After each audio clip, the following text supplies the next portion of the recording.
Who did this?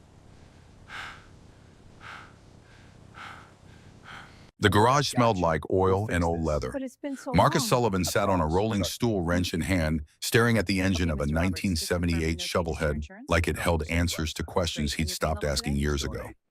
58 years old, Nice and firm. chapter It looks president of happy the there. Hells Angels Phoenix Now for some Charter, water.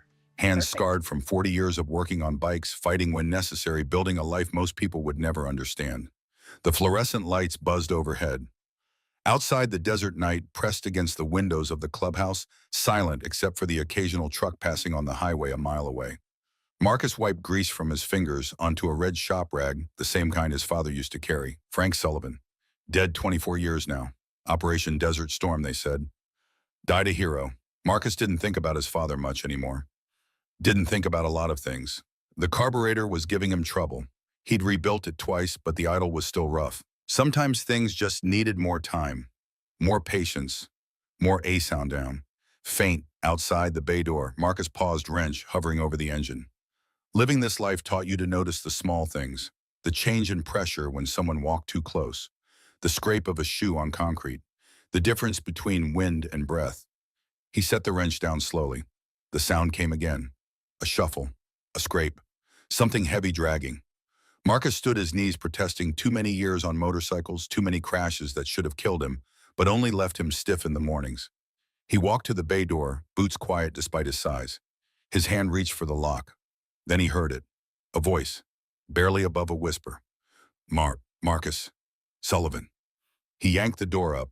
The woman collapsed forward onto the concrete floor before he could catch her. Blood. Jesus Christ, so much blood.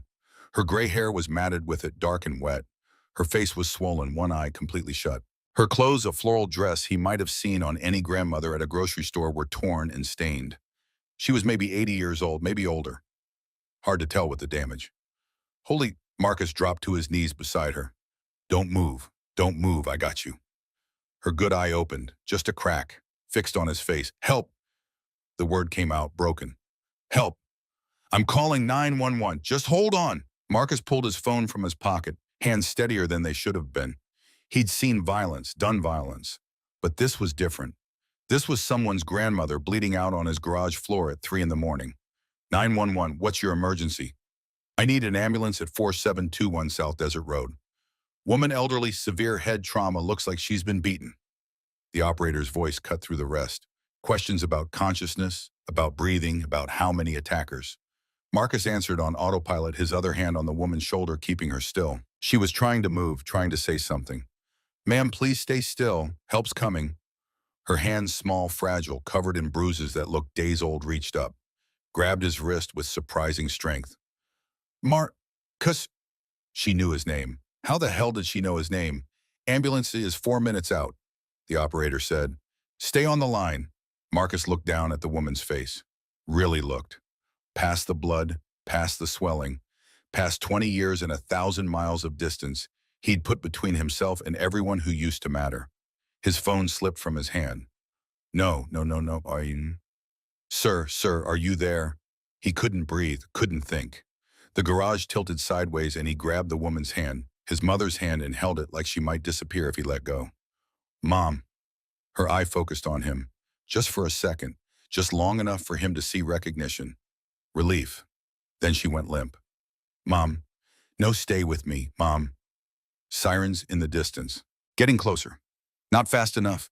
Never fast enough. Marcus pressed his hand to the wound on her head, trying to stop the bleeding, trying to do something, anything. His hands were shaking now. The hands that could rebuild an engine, throw a punch that would drop a man twice his size, navigate a bike at 90 miles per hour in the dark. Those hands were shaking. Come on, don't you do this. The ambulance lights painted the garage red and blue. Paramedics rushed in, professional and efficient. They pushed him aside gently but firmly and went to work. Questions. So many questions. Do you know her? She's my mother. When did you last see her? 15 years ago. Do you know what happened? No, she just showed up. They loaded her onto a stretcher. Marcus followed, operating on instinct because his brain had stopped working the moment he recognized her face. Dorothy Sullivan, 80 years old. The woman who raised him alone after his father died. The woman he'd walked away from without looking back. The woman he'd been too proud to call, too angry to forgive, too goddamn stubborn to admit he missed. She was dying on a stretcher in front of him, and he hadn't said a word to her in 15 years. "Sir, are you riding with us?" Marcus nodded, couldn't speak. Climbed into the ambulance and sat where they told him to sit, watching the paramedics work, watching his mother's chest rise and fall with the help of a machine. The ambulance doors slammed shut. The sirens screamed into the night.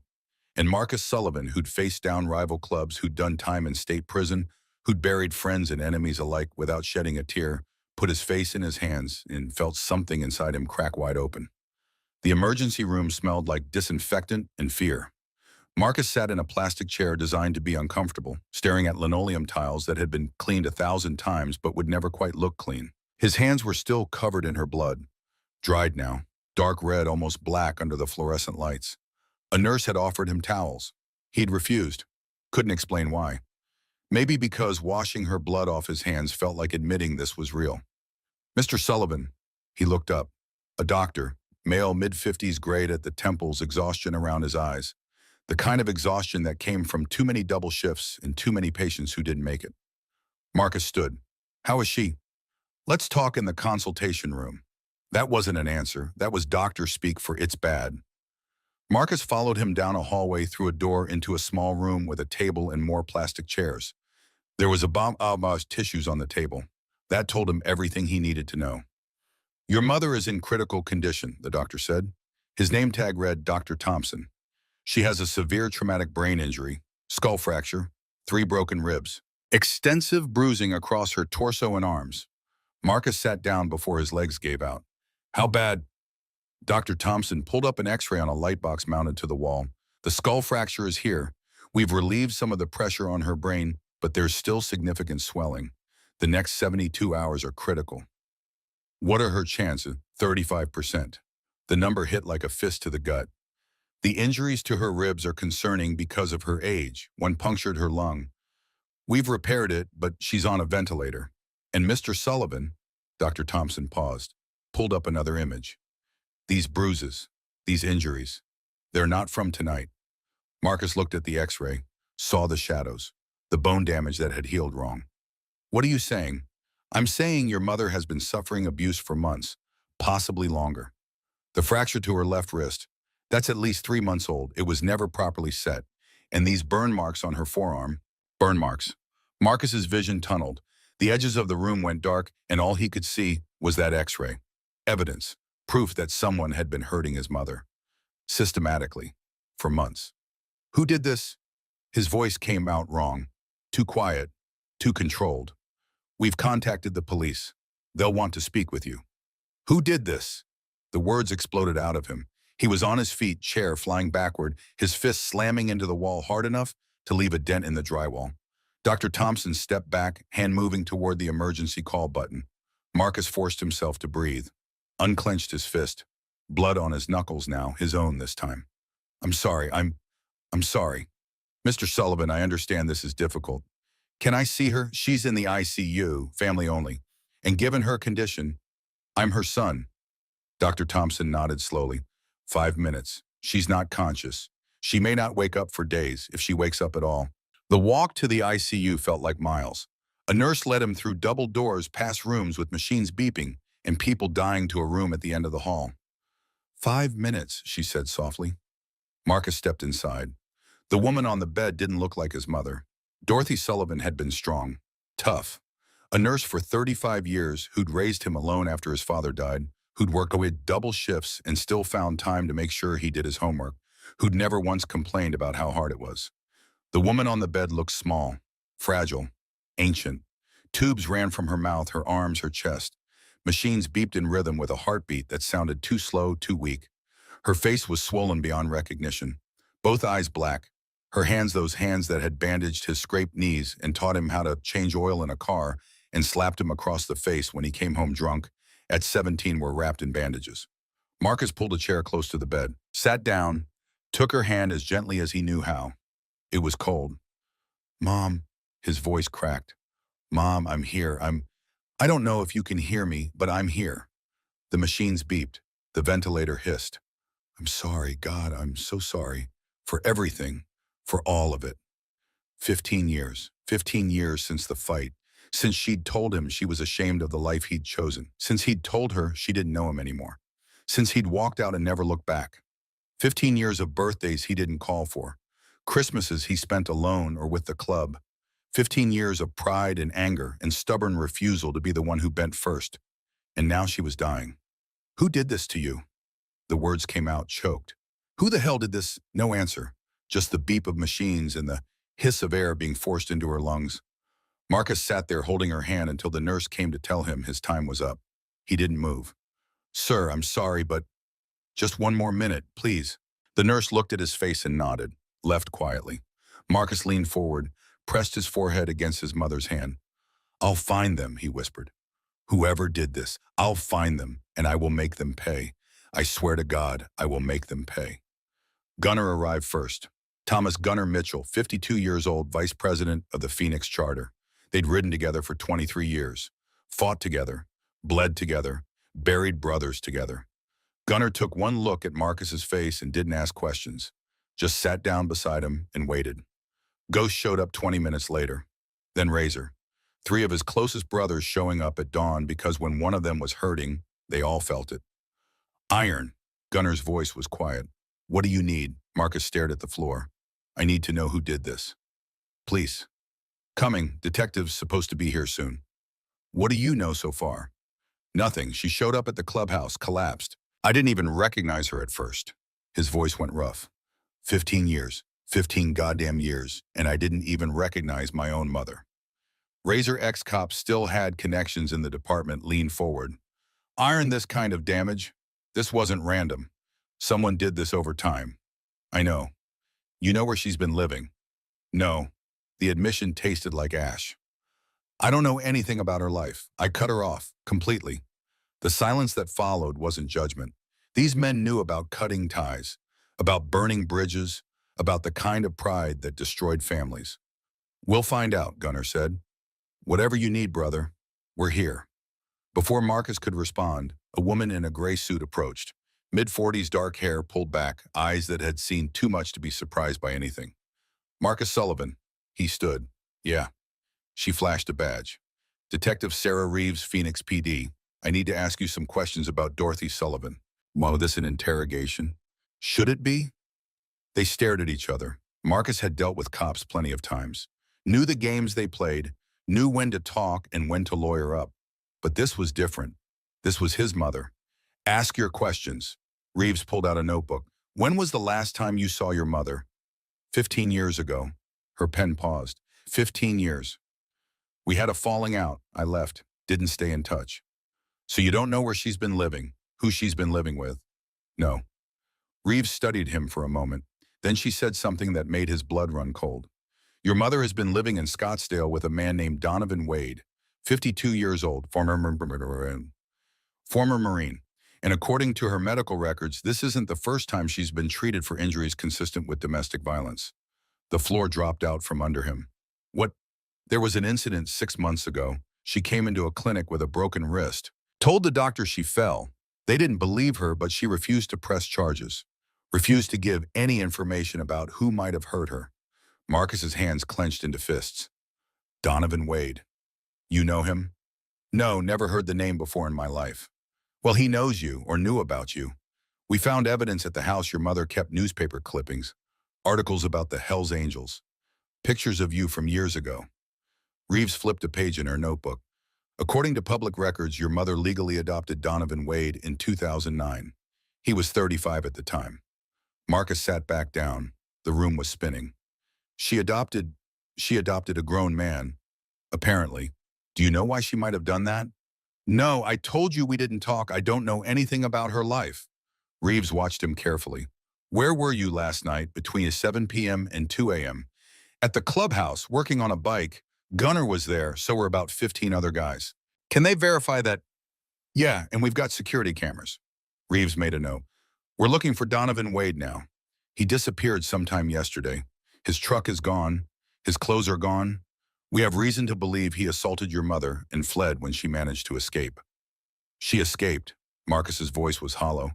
She was 80 years old and beaten half to death, and she escaped and came to me. You said you hadn't spoken in 15 years. Why would she come to you? Good question. The same question Marcus had been asking himself since the moment he recognized her face. I don't know, maybe because she knew I'd help, even after everything. Reeves closed her notebook. Mr. Sullivan, I've been doing this job for 20 years. I've seen a lot of domestic violence cases. Most of them don't end well.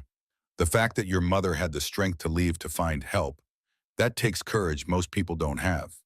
She almost died getting to me, but she did get to you, and now we need to find the man who did this to her. If you hear anything, I'll find him first. Reeves's expression hardened. Mr. Sullivan, I strongly advise you not to take this into your own hands. Let us do our job. Marcus stood, looked her in the eye. You do your job, detective. I'll do mine. If you threaten a suspect, if you interfere with this investigation, I'm not threatening anyone. I'm making a promise. To my mother. He walked away before she could respond. The sun was coming up. Desert sunrise, all orange and red, bleeding across the sky like an open wound. Marcus stood in the parking lot, breathing hard, trying to get control of himself. Donovan Wade. His mother had adopted a man, a stranger. 15 years ago, right after Marcus left. Why the why didn't matter, not right now. What mattered was finding the son of a bitch who'd turned his mother into a prisoner, who'd beaten her, burned her, broken her bones and left them to heal wrong. Iron. Razor was beside him, quiet, steady. I need you to find everything you can about Donovan Wade, where he's been, where he might go. I want to know what he eats for breakfast and what he sees when he closes his eyes at night. Already on it, called a buddy in records. Should have something in a few hours. Good. Iron, I know what Reeves said is right. If we find him first, I don't care. The club. I'll deal with the club. This is my mother, my blood, and I will find the man who did this. Razor nodded slowly. Then we find him together. The right way. We get justice, not revenge. Marcus wanted to argue, wanted to say that justice and revenge looked the same when it came to people who hurt old women. But Razor had a point. Going off half-cocked would just land Marcus in jail and leave his mother alone again. The right way, he agreed. But we find him. Soon. The address Detective Reeves had given him led to a neighborhood that had seen better days. Houses that were nice once 30 years ago, now showing their age. Cracked driveways, faded paint, chain-link fences. His mother's house. God, it hurt to think of it that way, sat at the end of a cul-de-sac. Single story, white stucco, red tile roof. The yard was overgrown, weeds pushing through cracks in the concrete. Marcus pulled up on his bike, Gunner and Ghost right behind him. The house was still taped off with police line. Crime scene. A uniformed officer stood by the front door. Young, maybe 25. Sir, this is an active crime scene. You can't be here. Marcus pulled off his helmet. This is my mother's house. I'm sorry, but call Detective Reeves. Tell her Marcus Sullivan is here.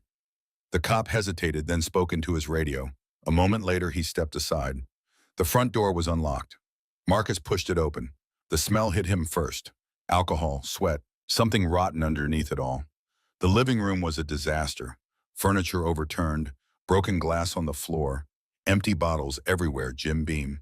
Jack Daniel's cheap vodka from the bottom shelf. Pictures on the wall. Marcus walked closer. His mother, younger, smiling, with a man in a Marine uniform. Dark hair, strong jaw, had to be Donovan Wade. There were more pictures. Dorothy and Donovan at the Grand Canyon, at some kind of ceremony, at a restaurant, both of them looking happy. When had these been taken? 5 years ago, 10. Marcus moved through the house. Kitchen, more bottles, dishes piled in the sink, food rotting on the counter. Bathroom medicine cabinet full of prescriptions, pain pills, anxiety medication, all in his mother's name. And then he found her room. It was at the back of the house, small. The door had a deadbolt on the outside. Marcus's vision went red. A deadbolt. On the outside, like a prison cell. He pushed the door open. The room was tiny. A single bed, a dresser, no TV, no phone. The window had been nailed shut. This was where his mother lived. Not as a guest, not as an adoptive parent, as a prisoner. On the dresser he found a journal. Old. Worn. The kind with a cloth cover and lined pages. He opened it. His mother's handwriting. Still neat even in her 80s. Even when she was writing about hell. November 12th, Donovan came home drunk again. said terrible things. I tried to calm him down, but he pushed me. I fell against the kitchen counter. My wrist hurts, but I can't go to the doctor. He won't let me. Marcus flipped ahead. January 3rd. He locked me in my room today. Said I deserved it.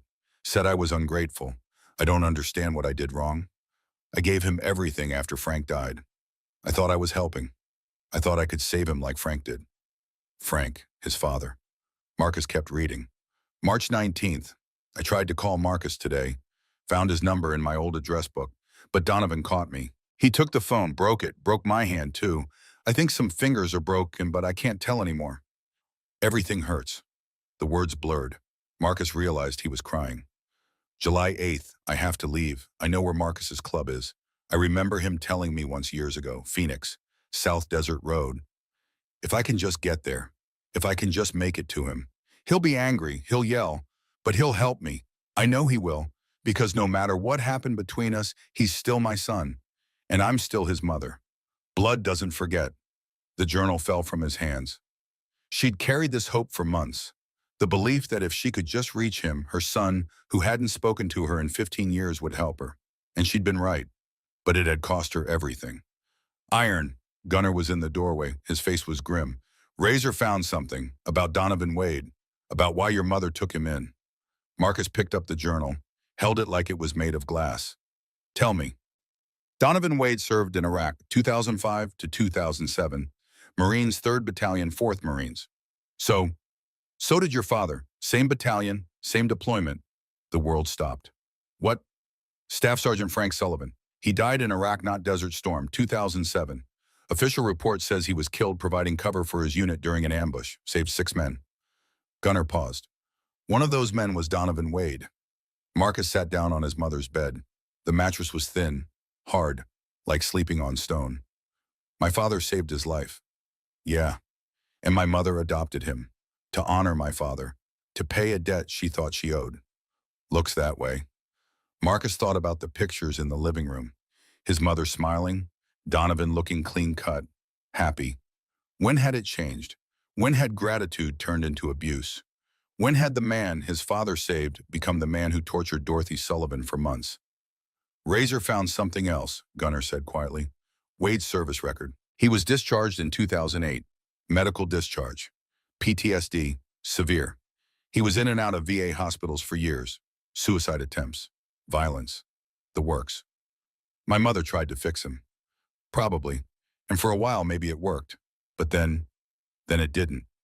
Marcus stood, looked around the room one more time. The prison his mother had lived in. The hell she'd endured because she thought she owed it to his father's memory. I need to see her again. Before we do anything else, I need to see her. She hadn't moved. Marcus sat in the same chair holding the same cold hand, watching the same machines keep her alive. The doctor had said 72 hours were critical. That was tomorrow afternoon. Tomorrow she might wake up, or she might slip away. I went to the house, Marcus said quietly. I saw what he did. I saw your room. The journal. The machines beeped. The ventilator hissed. You wrote about me, about hoping I'd help you. And I did. You made it to me. But Mom, his voice broke. Why didn't you call 15 years? You could have called any time. I would have come. Would he have, Elie? He wanted to believe that. Wanted to think that if she'd reached out, he would have swallowed his pride and answered. But he didn't know. And that uncertainty was eating him alive. I'm going to find him, Marcus continued. Donovan Wade, the man Dad saved, the man you adopted. I'm going to find him, and I'm going to make sure he pays for what he did to you. Her fingers twitched, just barely, just enough that Marcus almost thought he imagined it. But then it happened again, a small movement, deliberate. Mom, can you hear me? Nothing. But her hand was warmer now, just slightly. The nurse came in for vitals check, saw Marcus and smiled sadly. Any change? I don't know, maybe. Her hand moved. The nurse checked the monitors. Her brain activity is increasing. That's a good sign. She might be trying to wake up. What do I do, Barb? Talk to her. Let her know you're here. That's all you can do. When the nurse left, Marcus leaned closer to the bed.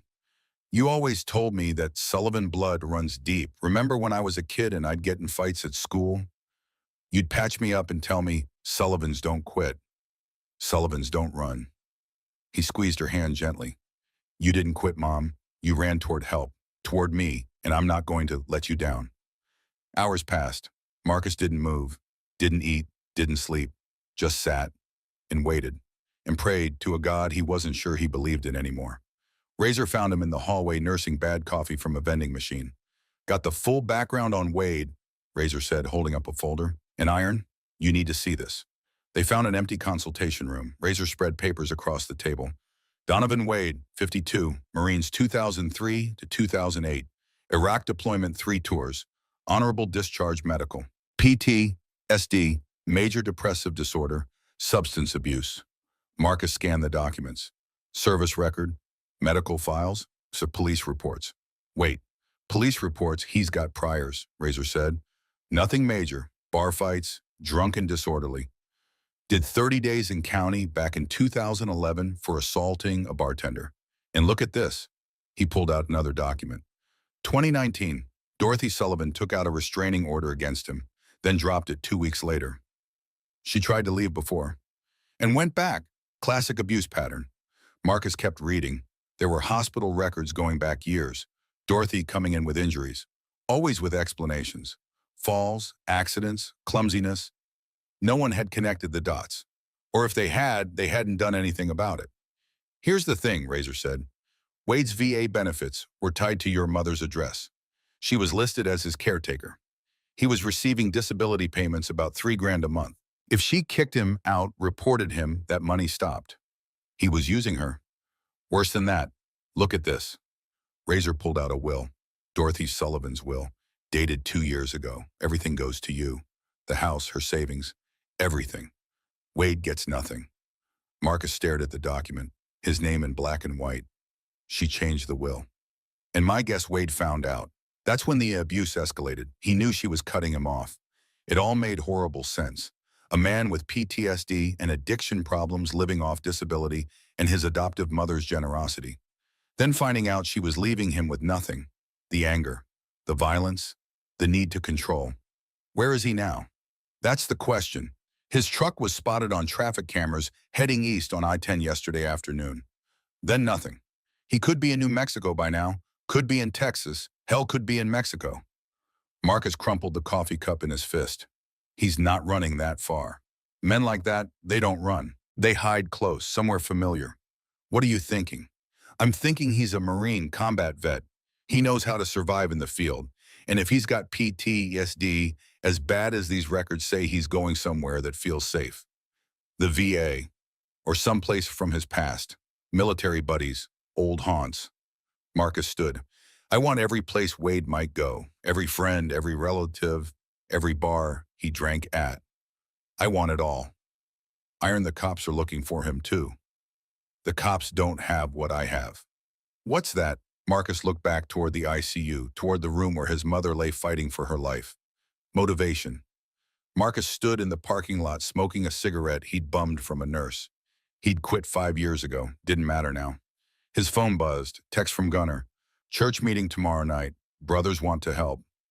Marcus typed back. Tell them thanks. This is personal, but I won't turn down support. Another buzz. This one from a number he didn't recognize.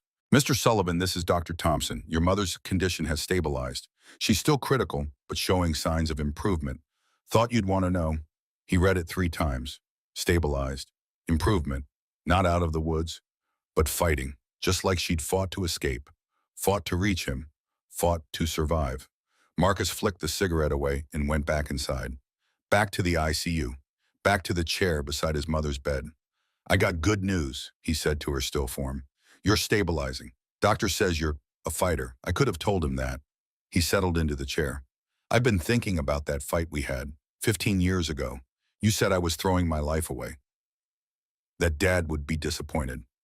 The machines beeped their steady rhythm. Maybe you were right. Maybe Dad would be disappointed. But you know what? He saved Donovan Wade. He died saving that piece of garbage. And you honored that sacrifice by taking Wade in, by trying to help him. Marcus's voice got rough. And look where it got you. Look what it quita. He wiped his eyes. I'm not Dad. I'm not a hero. I'm just a biker who's made more mistakes than he can count. But I'm your son, and I'm going to find the man who did this to you. And when I do, he stopped, took a breath. When I do, I'm going to make sure he can never hurt anyone again. The right way. Legal. justice, not revenge. He didn't know if he believed that last part, but his mother would want him to try. I love you, Mom. I should have said that 15 years ago. Should have said it 1,000 times since, but I'm saying it now. I love you, and I'm not leaving you again. Outside, the desert night pressed against the windows. Inside, machines kept his mother alive. And somewhere out there, Donovan Wade was running. But Marcus Sullivan was patient. He'd learned that from 40 years of working on engines. Sometimes you had to take things apart piece by piece. Sometimes you had to wait for the right moment. And when that moment came, you didn't hesitate. You struck. The church room smelled like leather and motor oil and 30 years of decisions made in darkness. Marcus sat at the head of the long table, his position as chapter president marked by the gavel resting in front of him. Around him, 28 brothers, men who'd ridden with him through hell and back, men who'd buried their own and kept riding, men who understood that family meant something different when you wore the patch. Gunnar sat to his right, Ghost to his left. The rest filled in the seats, their cuts displaying patches earned through blood and loyalty. These weren't weekend warriors playing dress-up.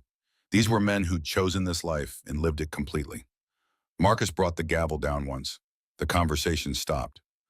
Most of you know why we're here, he said. His voice was rough from cigarettes and sleepless nights. For those who don't, I'll make it simple. 3 days ago, my mother showed up at this clubhouse beaten half to death. She's in ICU right now, 35% chance of survival. The man who did it is Donovan Wade, former Marine, 52 years old. My mother's adopted son. He nodded to Razor, who pulled up a photo on the screen mounted to the wall. Donovan Wade in his dress blues, clean cut, American flag behind him. He looked like every recruitment poster ever made. This is what he looked like 15 years ago, Marcus continued. This is what he looks like now. Another photo, same man, different decade. Thinner, harder, eyes that had seen too much and showed it. Beard going gray, lines around his mouth that spoke of pain and anger held too long. Wade served 3 tours in Iraq, same battalion as my father. My father saved his life in 2007, died doing it. My mother adopted Wade to honor that sacrifice, and Wade repaid her by turning her into a prisoner in her own home. Beat her, burned her, broke her bones, and locked her in a room like an animal. The silence in the room was absolute. These men understood violence, participated in it when necessary, but there were lines, and hurting an 80-year-old woman crossed every single one of them. I'm not asking the club to get involved, Marcus said. This is my blood, my responsibility, but I won't turn down help if it's offered. Gunnar spoke up. Brothers, this isn't club business, but Iron's been our president for 15 years, been a member for 28. That makes his blood our blood. I'm in. Second, Ghost said. His voice was quiet, but it carried weight. Ghost never spoke unless he had something to say. Hands went up around the table, one by one. Every single member. Marcus felt something in his chest loosen. Just slightly. He was used to standing alone, used to carrying weight by himself. But this mattered. All right, he said. Here's what we know. Razor took over, pulling up maps and documents on the screen. Wade's truck was last seen on I-10 East 48 hours ago. That puts him somewhere between here and the New Mexico border. Traffic cameras lost him after Casa Grande. He's either ditched the truck or he's off the main roads. Military training, one of the members, Snake, pointed out. He knows how to move without being seen. Exactly, which means we're not looking for someone running scared. We're looking for someone who's gone tactical. He's got survival training, knows how to live rough, and based on his service record, he's got experience in desert terrain. Ghost leaned forward. Question is, where would he feel safe? Where's home base? That's what we need to figure out, Marcus said. Razor, what else do we have? VA records show he was in and out of treatment facilities for years. Last known treatment was at the Phoenix 5, a medical center, but he stopped showing up 8 months ago. Before that, he was part of a PTSD support group. Met weekly. I've got the name of the counselor who ran it. Good, we talked to the counselor. Find out who Wade was close to, who he might run to. Already set up a meeting for tomorrow, Razor said. 9 a.m. Marcus nodded. What about family? Parents are both dead. No siblings, no kids. The only family he had was your mother. The words hung in the air.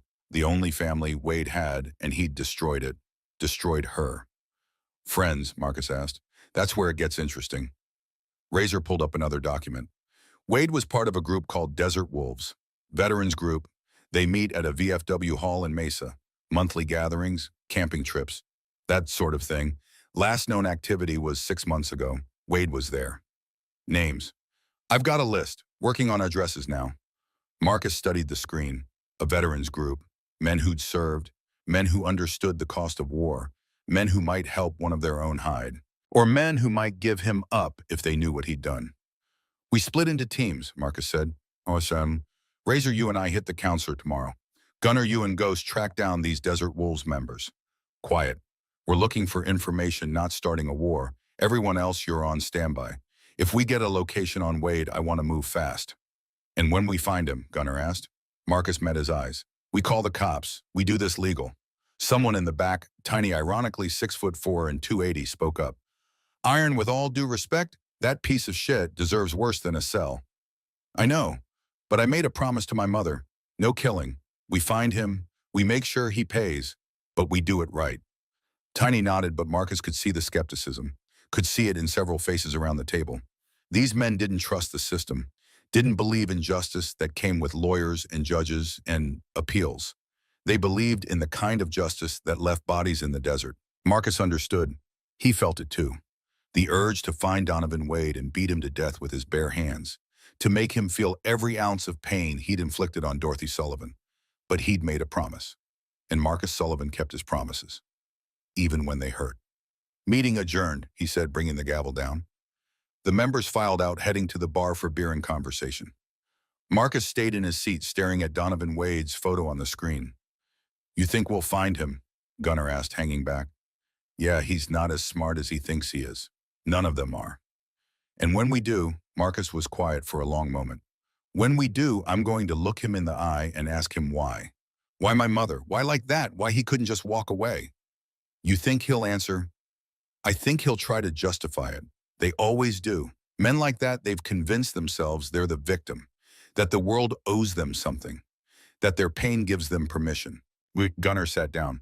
Iron, I've known you a long time, since before you were president, before you were even patched in, and I've never seen you like this. Like what? Broken. The word hit hard because it was true. Marcus had survived prison, survived gang wars, survived loss and betrayal and every kind of violence the world could throw at him. But this, his mother, bleeding out 15 years of silence between them, this had broken something he didn't know could break. She came to me, Marcus said quietly. After 15 years of nothing, she walked God knows how many miles, beaten and bleeding, to find me, because she believed I'd help her. And you did. Barely. She almost died getting to me. Another 10 minutes. He didn't finish the sentence. Couldn't. But she didn't. She's alive. Fighting. For now. Marcus's phone buzzed. Text from the hospital. His heart stopped. But it wasn't bad news. It was Dr. Thompson. Your mother is showing increased brain activity. Still unconscious, but vital signs are improving. You should come when you can. She's getting better, Marcus said, showing Gunner the message. See, Sullivans don't quit. You said it yourself. Marcus stood. I'm going back to the hospital. You good here? Yeah, I'll make sure everyone knows their assignments. We'll start first thing tomorrow. Marcus headed for the door, then stopped. Gunner, thank you for all of this. Brother, you don't thank family. You just show up. That's what we do. The ICU was quieter at night. Fewer nurses on duty, fewer visitors, just the sound of machines and the occasional code being called over the intercom. Marcus had learned the rhythms of this place over the past 72 hours. Knew which nurses were sympathetic and which ones stuck to the rules. Knew where the good coffee was. Knew that the chapel on the second floor stayed unlocked all night. He'd spent an hour there yesterday. Didn't pray. Didn't know how anymore. Just sat in the silence and tried to make sense of everything that had happened. Dorothy's room was at the end of the hall. Room 412. Marcus could walk there with his eyes closed now. The nurse at the station, Patricia, older woman, with kind eyes, smiled when she saw him. Mr. Sullivan, your mother had a good day today. Yeah. Her oxygen levels are up. Brain swelling is down. Dr. Thompson thinks she might wake up in the next 24 hours. 24 hours. One more day of waiting, of hoping, of sitting beside her and talking to a woman who couldn't answer. Can I see her? Yes. Of course, stay as long as you like. Marcus pushed open the door to 412. The machine still beeped. The ventilator still hissed. But Dorothy looked different. Less pale, less like a corpse and more like a person sleeping. He pulled the chair close to her bed and sat down, took her hand. It was warmer now, definitely warmer. Hey, Mom, it's me again, Marcus, your son who can't seem to stay away. Wait, no response. But he swore her fingers moved, just slightly, like she knew he was there. I met with the club tonight, told them what happened. They want to help. 28 brothers all ready to turn this state upside down looking for Wade. He paused. I know what you'd say. You'd tell me to let the police handle it, to trust the system. But Mom, the system let you down. Bishna, you were in that house for months and nobody helped. Nobody saw. Or maybe they saw and didn't want to get involved. He thought about the medical records, the restraining orders she'd filed and dropped, the neighbors who must have heard her screaming. I'm going to find him, or him, Marcus continued, but I'm doing it your way, legal. By the book. No revenge, just justice. The words still felt wrong in his mouth, like speaking a language he didn't fully understand. I hope that's enough for you. I hope when you wake up you'll be proud of how I handled this. The machines beeped, the ventilator hissed, and then so quietly he almost missed it a sound, a breath that didn't come from the machine. Marcus leaned closer. Mom, her eyelids fluttered. Mom, can you hear me? Another flutter, and then slowly, painfully, her eyes opened. Just a crack, just enough to see. Marcus's heart stopped. Mom, oh my God, Mom, you're awake. She tried to speak, but the ventilator tube prevented it. Her eyes moved, panicked, confused. It's okay, don't try to talk. Let me get the nurse. He hit the call button, kept holding her hand, kept his eyes locked on hers. You're safe. You're in the hospital. You're going to be okay. She blinked, once, deliberately. Patricia rushed in, saw Dorothy awake, and immediately went into professional mode. Mr. Sullivan, I need you to step back. But I know, this is good, very good, but I need to examine her, please. Marcus stepped back but didn't leave the room. Watched as Patricia checked vitals, shined a light in Dorothy's eyes, asked her to blink once for yes and twice for no. Dorothy blinked, following instructions, understanding. I'm going to page Dr. Thompson, Patricia said. This is excellent news, Mr. Sullivan. She's neurologically responsive. That's the best sign we could hope for. Dr. Thompson arrived within minutes, ran the same tests, asked more complex questions. Dorothy responded to all of them. Finally, he turned to Marcus. Your mother is awake and aware. We'll need to keep the ventilator in for now. Her lungs aren't strong enough yet, but her brain function appears intact. This is remarkable given the severity of her injuries. Can I talk to her? Yes, but keep it brief. She needs rest. When they left, Marcus returned to the bedside. Dorothy's eyes followed him, tracked his movement. She was in there, really in there. Hey, he said softly, you gave me a hell of a scare. She blinked once. Yes. Do you remember what happened? Do you remember coming to the clubhouse? One blink. Yes. Do you know who I am? She blinked once, then her eyes filled with tears. Marcus felt his own eyes burning. I'm sorry, Mom. I'm so sorry for all of it. For 15 years. For not being there. She shook her head. Just barely. The motion must have hurt like hell, but she did it anyway. You're telling me not to apologize. One blink. Mom, I have to. I left you alone with that monster. She shook her head again, more firmly. Marcus stopped, took a breath. Okay. No apologies. But I need you to know I'm here now and I'm not leaving. Not ever again. One blink, long and slow. And I'm going to find him. Donovan Wade. I'm going to find him and make sure he pays for what he did to you. Her eyes went wide, panicked. She tried to shake her head, but the pain stopped her.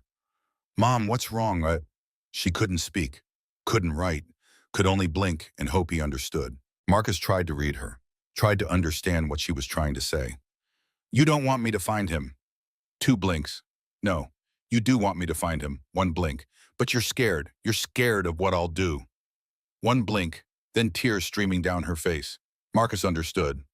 She knew him, knew the violence he was capable of, knew that despite his promises when he found Donovan Wade, all that rage might come pouring out. I promised you I wouldn't kill him, Marcus said. I meant it. I'm doing this legal. By the book, I swear to you. She held his gaze for a long moment, then blinked once. Trust. She was choosing to trust him. I love you, Mom. I should have said it 15 years ago. I'm saying it now. Her fingers squeezed his hand, weak but deliberate. She couldn't say it back. Not yet. But he felt it anyway. The counselor's name was Dr. Sarah Mitchell, 48 years old clinical psychologist specializing in PTSD and substance abuse. She'd been running veterans support groups at the Phoenix 5A for 12 years. She met Marcus and Razor in a small office that smelled like coffee and paper. Books lined the walls. Certificates and degrees hung beside photos of her with various veteran groups. "Thank you for seeing us," Marcus said. Dr. Mitchell gestured to the chairs across from her desk. "When Detective Reeves called and explained the situation, I wanted to help however I could, though I'm limited in what I can share due to confidentiality. We understand. We're not asking you to violate any trust. We just need to know where Donovan Wade might go, who he might reach out to." Dr. Mitchell folded her hands on her desk. "Mr. Sullivan, I'm going to be frank with you. Donovan Wade is a deeply troubled man. The trauma he experienced in Iraq combined with survivor's guilt and substance abuse, he's been fighting a losing battle for years.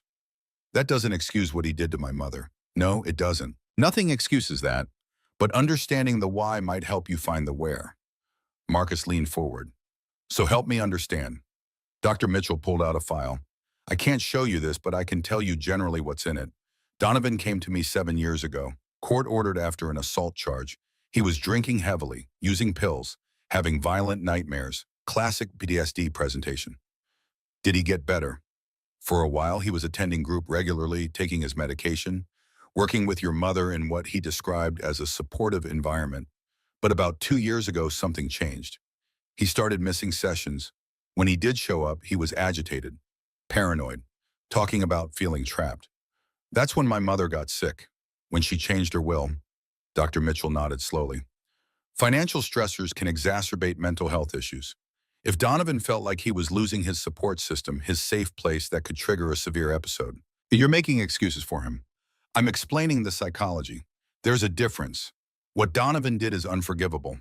But if you want to find him, you need to understand how he thinks, where his mind goes when he's in crisis." Razor spoke up. "Doc, in your professional opinion, where would someone like Wade go when he runs?" Dr. Mitchell thought about it. "Somewhere familiar. Somewhere that represents safety or comfort. For veterans with PTSD, that's often a place connected to their service, or to a time before the trauma. He doesn't have family, no close friends we can find. What about his unit, the men he served with?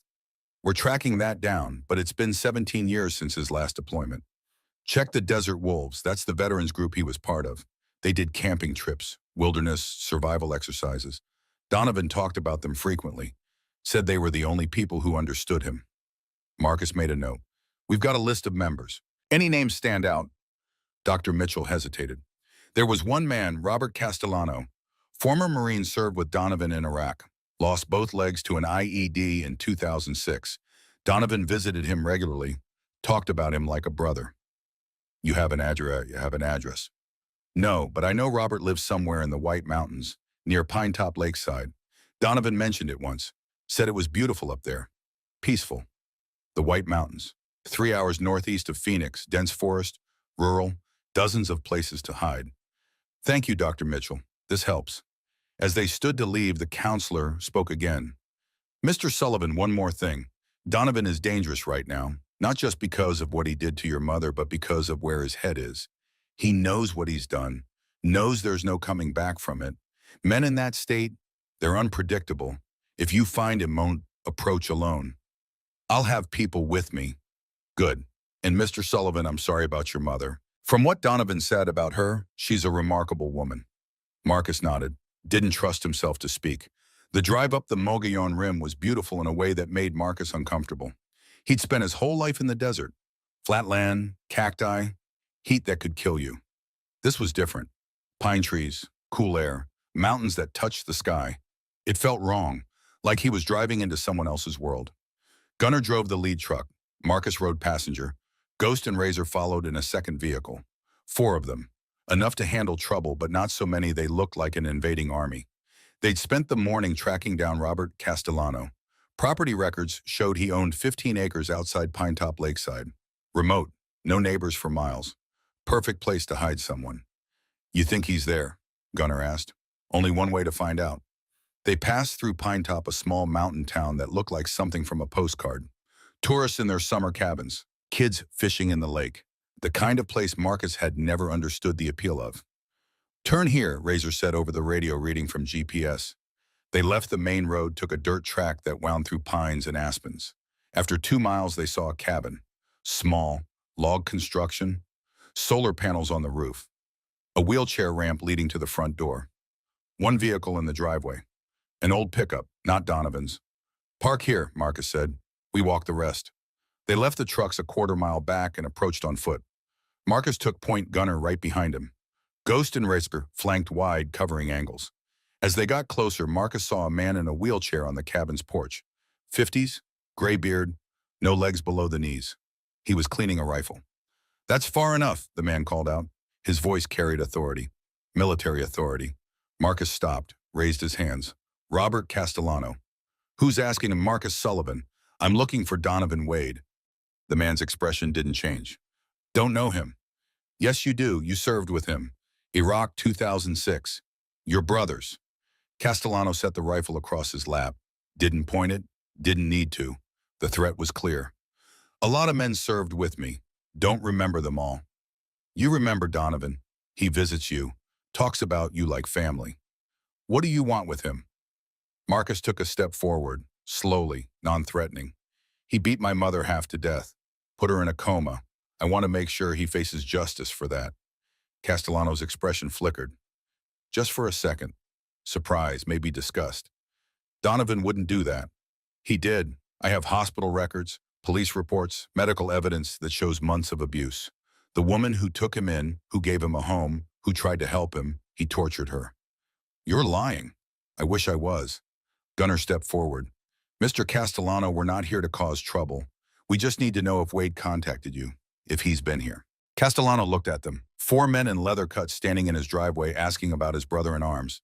He had to know they weren't leaving without answers. He called me, Castellano said finally. 3 days ago, middle of the night, said he was in trouble, said he'd done something terrible and needed a place to think. Is he here? No, I told him he couldn't come. Told him if he was running from the law, I couldn't be part of it. I've got a family, grandkids. I can't risk that. Marcus believed him, saw the truth in his eyes. Did he say where he was going? No, but he mentioned. Castellano hesitated. There's a place up in the National Forest, old fire lookout tower, abandoned for years. Donovan and I used to camp up there. Said it was the only place he felt at peace. Where? I can show you on a map, but listen to me, if Donovan's up there, he's not thinking straight. He's got guns, he knows the terrain, and if he's as guilty as you say, he might not come down alive. Marcus met his eyes. I'm not planning to kill him. I'm planning to bring him in. Legal. You expect me to believe that 4 bikers tracking a man who hurt one of their own? My mother made me promise. No killing, just justice. And I keep my promises. Castellano studied him for a long moment, then wheeled himself into the cabin, came back with a topographic map. Here, he said, pointing to a spot marked in pencil. Tower's about 8 miles in. No road access. You'll have to hike. And the weather up there can turn fast. You go now, you've got maybe 4 hours of daylight. Marcus took a photo of the map. Thank you. Don't thank me. I'm doing this for Donovan. If what you say is true, he needs help. Real help, not a bullet. He'll get it, one way or another. The hike was brutal. 8 miles doesn't sound like much until you're doing it at 7,000 feet elevation through terrain that went from gentle slopes to near vertical climbs. Marcus's legs burned. His lungs ached. But he kept moving, kept putting one foot in front of the other. They didn't talk, saved their breath, communicated with hand signals when necessary. 4 men moving through the forest like ghosts. After 3 hours, Ghost held up a fist. Stop. Marcus moved up beside him. What is it? Ghost pointed. Through the trees, maybe half a mile ahead, a structure rose above the canopy. The fire lookout tower, wooden, old, probably hadn't been maintained in 20 years. And at the base, parked in the trees, a truck. Marcus pulled out binoculars, focused on the license plate. Donovan Wade's truck. He's here, Marcus said quietly. Gunner checked his phone. No signal. They were too deep in the mountains. So, what's the plan? Razor asked. Good question. They'd found Wade. Now what Marcus had promised to do this legal. Call the cops, let them handle it, but they were miles from civilization. No cell service. By the time they hiked back out and called it in, Wade could be gone. We approach, Marcus said. Carefully, we talk to him, get him to come down peacefully. And if he doesn't, Marcus didn't have a good answer for that. They moved closer, slow, using the trees for cover. And as they got within 100 yards of the tower, Marcus saw movement at the top. A figure, standing at the railing, looking out over the forest. Donovan Wade. Even from this distance, Marcus could see the changes. The man in Dr. Mitchell's file photo had looked haunted, but functional. The man on that tower looked broken, gaunt, shoulders slumped like he was carrying the weight of the world. Marcus stepped out from the trees, alone. Donovan Wade, his voice echoed through the forest. The figure at the top of the tower spun around, looked down. For a moment, neither of them moved. Then Wade's voice drifted down, rough, exhausted. Who are you? Marcus Sullivan, Dorothy's son. A long silence. She's alive. Barely, no thanks to you. Another silence. Then, I didn't want. Come down, we need to talk. I can't. Why not? Because I know what happens if I come down. I know what I've done. I know there's no fixing this. Marcus took a breath, forced himself to stay calm. Then let's talk up there. I'm coming up. Don't, please, just go. Call the cops. Tell them I'm here, but don't come up. I'm coming up, Wade. You can try to stop me or you can let me. Your choice. Marcus started toward the tower. Behind him, Gunnar hissed, Iron, this is a bad idea. Maybe. Probably. But Marcus had come too far to turn back now. The tower's stairs were rickety, wood rotted in places, but they held his weight, barely. As he climbed, Marcus kept his hands visible. No weapons, no threat. He reached the top. The platform was small, maybe 10 by 10 feet. Donovan Wade stood at the far edge back to the railing. Up close, the man looked worse, unshaved, unwashed, eyes red-rimmed. He had a gun tucked into his belt, hadn't drawn it. You shouldn't have come up here, Wade said. Had to. Need to look you in the eye. Need to understand why you did what you did to my mother. Wade's face twisted. Pain, shame, anger. Your mother. She tell you everything about me. I know my father saved your life. I know she took you in to honor that. And I know you repaid her by beating her, burning her, locking her in a room like an animal. I was trying to help her. Marcus felt rage surge. Help her, you broke her bones. She was sick, Wade's voice cracked. Cancer, 2 years ago. I took care of her. Every day, drove her to appointments, held her hand during chemo. I loved her. Like a real mother. And then she got better and changed the will, left everything to you. The son who abandoned her, who hadn't called in 15 years. And I had nothing. I gave her everything, and she chose you. There it was, the ugly truth beneath all the violence, jealousy, resentment, the feeling of being replaced. So you beat her. It wasn't like that at first. I just got angry, started drinking more, and the anger, it got worse. Every time I looked at her, I saw your father. Saw him dying, saw the moment he chose to save me instead of saving himself. And I thought I owed Dorothy everything. But she didn't want me. She wanted you. Marcus stepped closer. My father died saving you, and you turned into this. You think he'd be proud? Wade's face crumpled. I think about that every day. Every single day. I killed him. Friendly fire. I panicked, and I shot into the dark, and I hit our own men. And Frank Sullivan died covering for my mistake. The words hit Marcus like a physical blow. What? You didn't know. Dorothy knew. I told her. That's why she took me in. Not just because Frank saved me, but because she felt guilty. Because if I hadn't panicked, Frank would still be alive. She thought she could save me, fix me, make Frank's death mean something. Marcus's legs felt weak. He sat down on the platform edge. His father hadn't died a hero's death. He died cleaning up someone else's mistake. She tried so hard, Wade continued. Therapy, medication, support, and for a while it worked. But then the cancer, then the will, and I couldn't take it. All that guilt, all that debt I could never repay, and then being cast aside like I was nothing. You were never nothing to her. She loved you. Not enough, not like she loved you, even after 15 years, even after you walked away. You were always first. Wade pulled the gun from his belt. Marcus tensed. But Wade didn't point it, just held it, looked at it. I thought about it, Wade said quietly. Ending it, up here, alone, just stopping. But I'm too much of a coward. Put the gun down, Donovan. Why, so you can beat me to death, so your biker friends down there can make me disappear. I know how this works.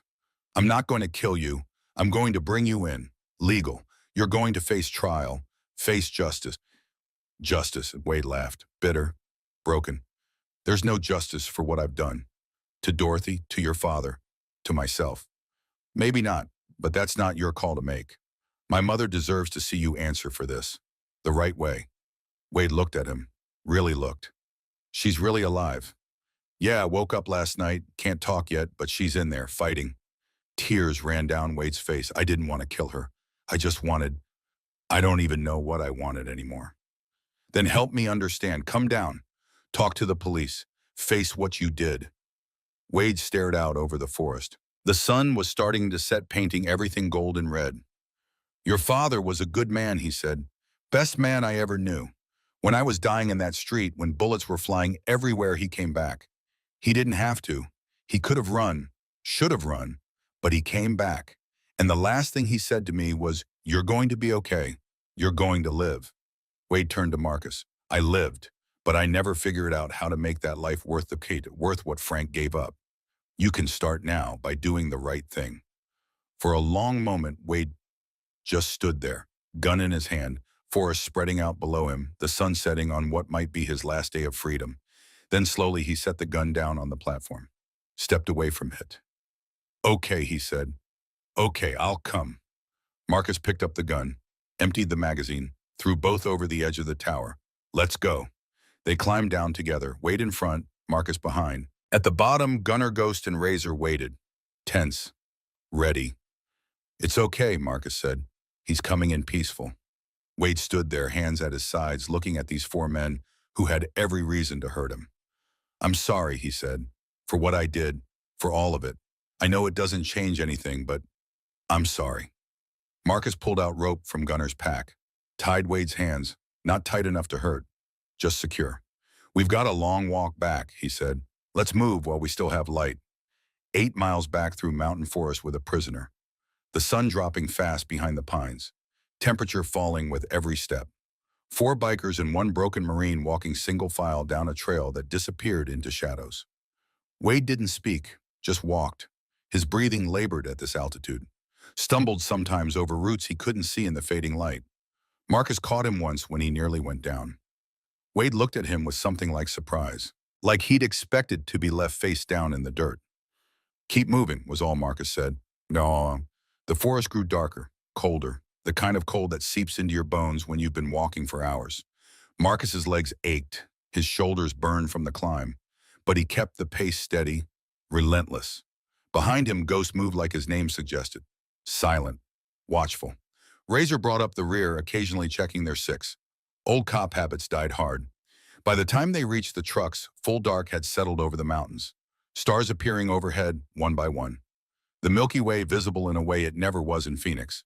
Too much light pollution down there. Too much civilization. What now? Gunner asked, securing Wade in the back of the second truck with Ghost standing guard. Now we call Reeves. Tell her we found him. Tell her he's surrendering. Marcus pulled out his phone. Still no signal this deep in the mountains. They'd have to drive until they hit coverage. It took 20 minutes of winding down dark mountain roads before bars appeared. Marcus pulled over, dialed. Reeves, it's Marcus Sullivan. I've got Donovan Wade. He's in custody, willing to surrender. A pause, long enough that Marcus could hear her thinking. Excuse me. I found him, White Mountains, Fire Lookout Tower. He surrendered peacefully. Where do you want us to bring him, Mr. Sullivan? Her voice had that cop edge now. You are not law enforcement. You cannot just... I can, and I did. Now, do you want him, or should I let him go? Another pause. Where are you right now? Coming down from Pine Top, maybe an hour outside Phoenix. Bring him to the North Precinct. I'll meet you there. Her voice dropped. And Sullivan, if he's hurt, if there's any evidence of coercion of violence, he's fine, not a scratch. We talked. He agreed to come in. That's the whole story. We'll see about that. She hung up. Gunner was watching him. You think she believes you? Doesn't matter what she believes, Wade's in one piece. He'll confirm everything. Marcus looked back at the second truck. Won't you, Wade? No answer from the darkness. Just silence. They drove. Phoenix lights eventually appearing on the horizon like a false dawn, the desert spreading out flat and endless under the stars. Marcus thought about calling the hospital, checking on his mother, but it was late. She'd be sleeping, or trying to. And what would he say? I found him, Mom. I kept my promise. I didn't kill him. Would that be enough? Would anything ever be enough to make up for 15 years of silence, iron? Ghost voice over the radio. Calm. Always calm. Wade wants to talk to you. Marcus picked up the walkie. What? Says he needs to tell you something before we get to the police, before lawyers get involved. Marcus considered. Every instinct said no. Said keep driving, hand him over, be done with it.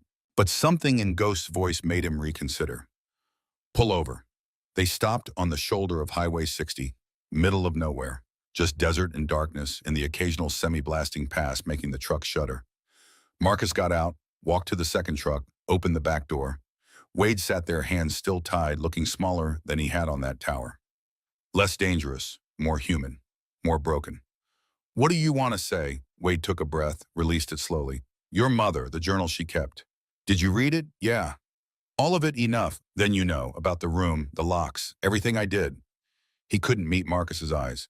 But there's something she didn't write, something she couldn't write because it would have made it too real. Marcus waited, said nothing. I loved her. Wade's voice cracked. Really loved her. Not just gratitude for taking me in. Real love. Like a son loves a mother. And that made what I did so much worse. Because I knew it was wrong. Every single time I hurt her, I knew.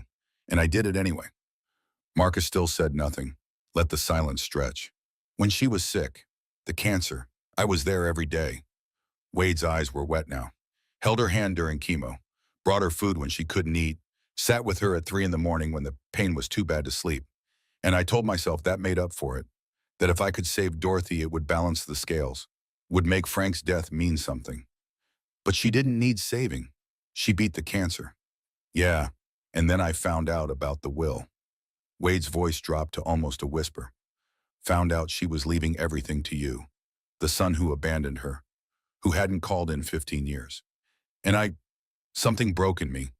All that care, all that sacrifice, and she still chose you. I couldn't understand it. You wanted to be chosen. I wanted to matter. To someone. Your father died because of me. Because I panicked. 17 years I've lived with that. 17 years of wondering why I got to live when better men died. And Dorothy gave me an answer. She made me feel like maybe Frank's sacrifice wasn't wasted. Like maybe I could be worth something. Wade looked up, met Marcus's eyes for the first time. But then she changed the will, and I realized she never really chose me. She took me in out of guilt, out of obligation to Frank. And when she didn't need that anymore, when she could go back to her real son, I was disposable. I was nothing again. Marcus listened, heard the pain, the twisted logic, the way trauma and guilt and survivor's guilt had warped this man into something unrecognizable. You were never disposable to her, Marcus said quietly. She loved you, maybe not the way you wanted, maybe not enough. But she loved you, and you destroyed that. I know. Do you really understand what you took from her? Not just her health, not just her safety. You took her dignity. You made her afraid in her own home. Made her a prisoner. An 80-year-old woman who spent her whole life helping people, and you made her final years a living hell. Wade was crying now, silent tears running down his face. I can't take it back. I can't undo any of it. And I know you want me dead. I know you want to make me suffer. And you should. God knows I deserve it. Marcus stared at him. This broken man who'd destroyed his mother, who'd lived off her kindness and repaid it with violence. Every instinct screamed to hurt him, to make him feel a fraction of what Dorothy had felt. But he'd made a promise. I don't want you dead, Marcus said. His voice was cold, final. I want you to live. I want you to spend the next 15 years in a cell thinking about what you did, thinking about the woman who loved you despite everything and how you repaid that love. I want you to wake up every morning and remember. And I want you to know that she survived you, that you tried to break her and failed. Wade looked up, hope flickering in his eyes. She's really going to make it. Yeah, and she'll testify against you. She'll stand in a courtroom and tell everyone what you did. And you'll have to sit there and listen. That's justice. That's what you've earned. Marcus slammed the door, walked back to his truck. His hands were shaking from anger, from restraint, from the effort of not doing what every fiber of his being wanted to do. Gunnar was waiting by the driver's side. You good? No, but I will be. Marcus looked back at the truck holding Wade. Let's get this piece of shit to the police before I change my mind. Detective Reeves was waiting in the parking lot with 4 uniformed officers and enough floodlights to land a plane. She watched as they pulled up, watched as Marcus and Ghost pulled Wade out of the truck. She approached slowly, carefully, like she was approaching a crime scene. Mr. Wade, her voice was professional, detached. Are you injured? No, ma'am. Did these men threaten you, coerce you in any way, force you to come here against your will? No, I came willingly. Reeves looked at Marcus, really looked, searching for something, evidence, guilt, anything. How did you find him? Talked to people who knew him, tracked him to a fire tower in the White Mountains. He surrendered without incident. Just like that. Just like that. She didn't believe him. Marcus could see it in her eyes, in the way she walked around Wade, checking his wrists where the rope had been, looking for bruises, for marks. But Wade was clean, unharmed, and unless Wade said otherwise, there was nothing she could do. Mr. Wade, you're under arrest for aggravated assault with serious injury, domestic violence, elder abuse, and false imprisonment. She pulled out handcuffs, started reading Miranda. You have the right to remain silent. Anything you say can and will be used against you in a court of law. Wade listened, nodded. Let them cuff him. Let them walk him to a patrol car. Before they put him in the back seat, he turned. Looked at Marcus one more time. Tell her I'm sorry, Wade said. Please, just tell her that. Marcus said nothing, just watched as they drove Wade away, watched until the taillights disappeared into Phoenix traffic. Mr. Sullivan. Reeves stood beside him. That was incredibly stupid what you did. If Wade had been armed, if things had gone differently, if he'd decided to fight, but he didn't. This time, next time you might not be so lucky, and next time I'll charge you with obstruction of justice. There won't be a next time. Wade's in custody. Case closed. Case closed, Reeves repeated. She studied him for a long moment. You know what, I've been doing this job for 22 years. I've seen a lot of men like you. Men who think they're above the law, men who think justice is whatever they decide it is. And most of them end up in cells next to the people they were hunting. But you, she paused, you actually kept your word. You brought him in alive, unharmed. That takes more strength than most people have. I made a promise to my mother. Your mother is a lucky woman to have a son who keeps his promises even when it hurts. No detective. I'm the lucky one. Took me 15 years to figure that out. Marcus drove straight from the precinct to the hospital. Didn't go home. Didn't stop. Just drove through the night with the windows down and the desert air rushing past. The ICU was quiet. Night shift in full swing. Most visitors long gone. Just the sound of machines and the soft conversations of nurses at their stations. Patricia saw him coming down the hall, smiled that sad, knowing smile she had. Mr. Sullivan, your mother's been asking for you all evening. Asking. She can talk now. They removed the ventilator this afternoon. Her voice is weak, but yes, she can speak. Patricia's smile widened. She's doing remarkably well. Dr. Thompson is calling it a miracle. Marcus felt something in his chest loosen, a knot he hadn't known was there. She could talk. She was really coming back. He pushed open the door to room 412. Dorothy was sitting up in bed, still pale, still bruised, but her eyes were clear, alert, alive. She turned her head when she heard the door, saw him, and smiled. Marcus, her voice was barely above a whisper, rough from the ventilator, but it was her voice. You're here. Yeah, Mom. He pulled the chair close, took her hand. It was warm now, strong. I'm here. How are you feeling? Like I got hit by a truck. A weak laugh. But alive. Very alive. They sat in silence for a moment. So much to say. Too much. 15 years of silence between them, and now she could finally speak, and Marcus didn't know where to start. I found him, he said finally. Donovan. He's in police custody.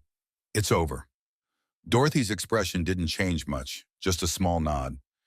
Did you hurt him? No, I wanted to. God, I wanted to, but it kept my promise. We talked. He surrendered, that's all. What did he say? A lot of things about Dad, about you, about why he did what he did. Marcus paused, studied her face. Mom, is it true about Dad? The friendly fire? Dorothy closed her eyes. When she opened them, they were wet. Yes. Why didn't you tell me?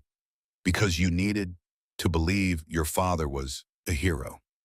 She took a breath. Speaking was hard, and he was. Frank knew the risks. He knew. Donovan panicked, and he went back. Anyway, that's what made him a hero. Not how he died, but why.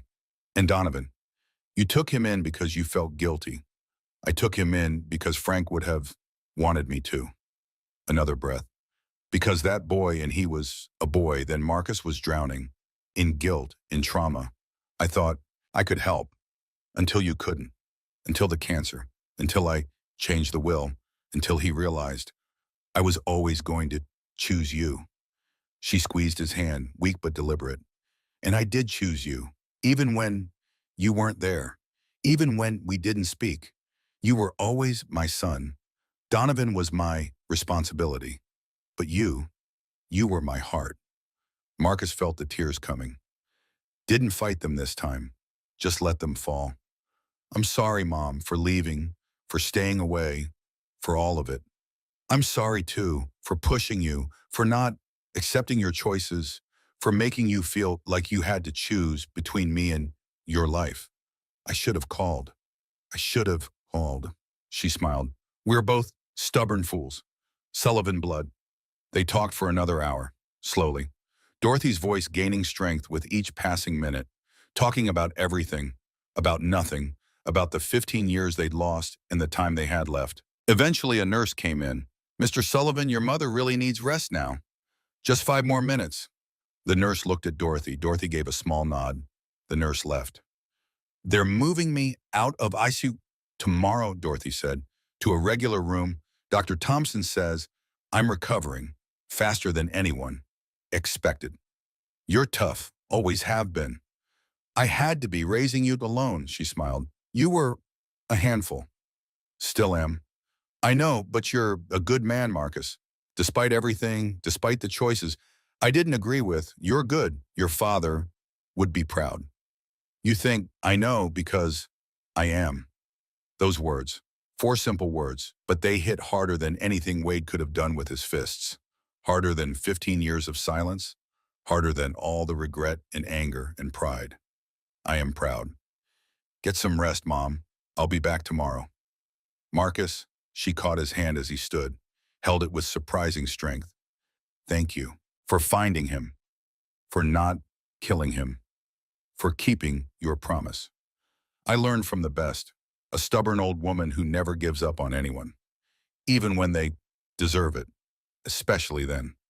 The courtroom was packed beyond capacity, press jammed in the back rows, victims' rights advocates, curious onlookers, members of Marcus's club filling one entire side, and in the front row Marcus sat beside his mother.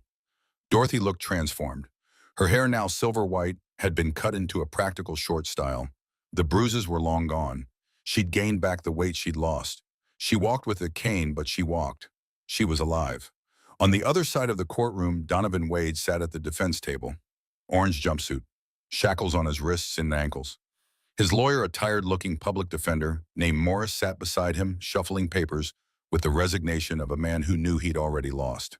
The charges were severe. Aggravated assault causing serious physical injury, elder abuse, false imprisonment, domestic violence with a pattern of abuse, each charge carrying years. Combined, Wade was looking at 18 to 20 years. The judge, Harriet Morrison, 62 years old, 23 years on the bench, called the court to order. Mr. Wade, you've entered a plea of guilty to all charges. Is that correct? Wade stood. His lawyer rose with him. Yes, Your Honor. And you understand the severity of these charges, the potential sentence you're facing? Yes, ma'am, I understand. Very well. Judge Morrison looked down at her notes. Before I pass sentence, I'm going to hear victim impact statements. Ms. Sullivan, I understand you wish to address the court. Dorothy stood. Marcus moved to help her, but she shook her head. She wanted to do this herself. Needed to. The bailiff brought a chair to the podium. Set it beside the microphone, a small concession to her age, her injuries. Dorothy sat, gripped the edges of the podium, looked up at the judge. Your Honor, my name is Dorothy Sullivan. I'm 80 years old, and I'm going to keep this brief because my body may be mending, but it's not what it used to be. A soft chuckle from the gallery. Even the judge smiled slightly. For 8 months, I was held prisoner in my own home. Beaten, burned, broken. By a man I took in as my son, a man I loved, a man I tried to save.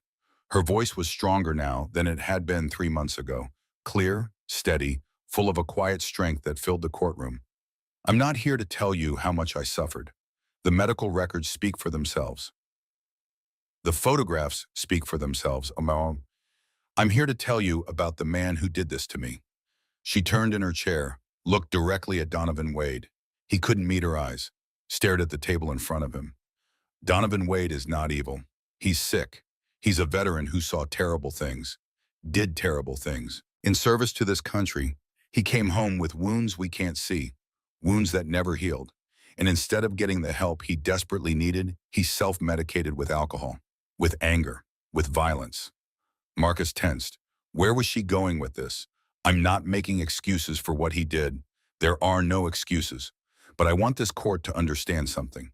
Donovan didn't start out as a monster. He became one. Slowly, painfully. And that transformation is as much a failure of our society as it is his personal failure. The courtroom was absolutely silent now, everyone leaning forward, hanging on every word. Your Honor, I'm not asking for leniency. What Donovan did to me is unforgivable. But I am asking that whatever sentence you impose includes mandatory treatment, real treatment, PTSD counseling, substance abuse programs, anger management. If he's going to spend the next 15 or 20 years in prison, let him spend it becoming the man my husband died trying to save. She turned back to Wade, her voice softened, just slightly. Donovan, you took 8 months of my life. You took my sense of safety, my trust in people, my belief that the world is fundamentally good. And I will never forgive you for that. Never. Wade's shoulders shook. He was crying silently. But I don't hate you. I pity you. Because you had a chance to honor Frank's sacrifice, to be the man he believed you could be when he died covering for your mistake. And you threw it away. You chose violence. You chose anger. You chose self-pity over healing. Dorothy's voice grew stronger, filled the courtroom. Now you have to live with that. For the rest of your life, you have to live knowing you became exactly what Frank died to prevent. You became the monster. And no amount of time in prison will ever change that fact. She gripped the podium harder. But you can try. You can use your time wisely. You can get help. You can face your demons. You can become better. And when you get out, if you get out, you can be the man Frank Sullivan believed you were worth dying for. That's the only way his death will have meant to anything. That's the only redemption available to you now. Dorothy released the podium. Marcus helped her stand, helped her walk back to her seat. The courtroom remained silent. Even the press had stopped scribbling notes. Judge Morrison was quiet for a long moment. When she spoke, her voice was thick with emotion. Ms. Sullivan, that was one of the most remarkable statements I've heard in 23 years on this bench. More gracious than most people could manage. More compassionate than anyone would expect. She looked at Wade. Mr. Wade, I hope you understand what a gift you've just been given. What an extraordinary woman Dorothy Sullivan is. And what you threw away. Wade nodded, still couldn't speak. Having said that, Judge Morrison's voice hardened. This court takes elder abuse with extreme seriousness. The vulnerable members of our society deserve protection. And when that protection fails, when someone violates that sacred trust, justice must be served.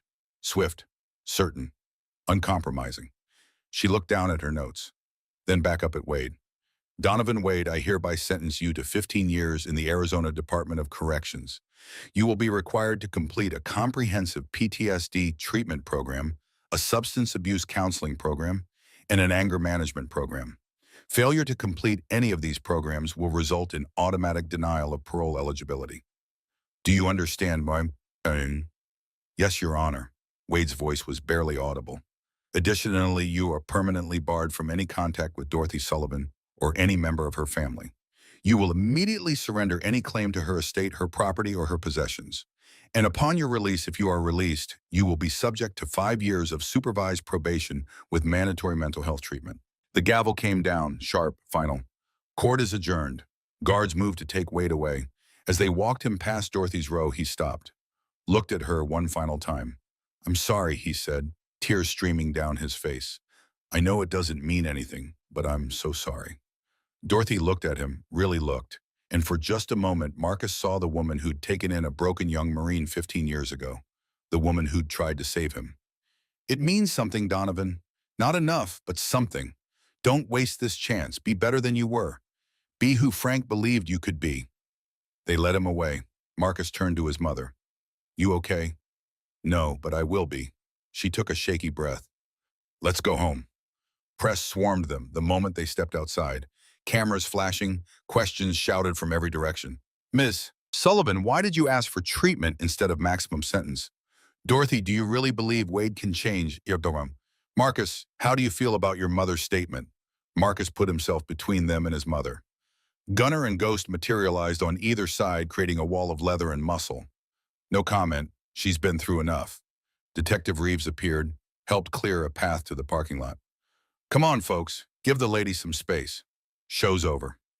In the car driving away from the courthouse, Dorothy was quiet, looking out the window at Phoenix streets, at the desert beyond, at the world she'd almost left behind. "You think I was too soft on him?" she said finally. Not a question. "I think you were you, compassionate, forgiving, maybe more than he deserves." "Forgiveness isn't about what people deserve, Marcus. It's about what we need to survive." She looked at him. "I needed to let go of the anger, the hate. It was eating me alive, destroying me from the inside just as surely as Donovan's fists destroyed me from the outside." Marcus understood. He'd felt it too. The rage, the desire for revenge. It had consumed him for weeks after finding her on that garage floor. But he'd let it go, piece by piece, because holding on to it only hurt him. And Wade was in prison now. Justice was served. Holding on to rage wouldn't change that. "Where to?" he asked. "Home." Home, the word still felt new, strange. Dorothy's home was Marcus's home now.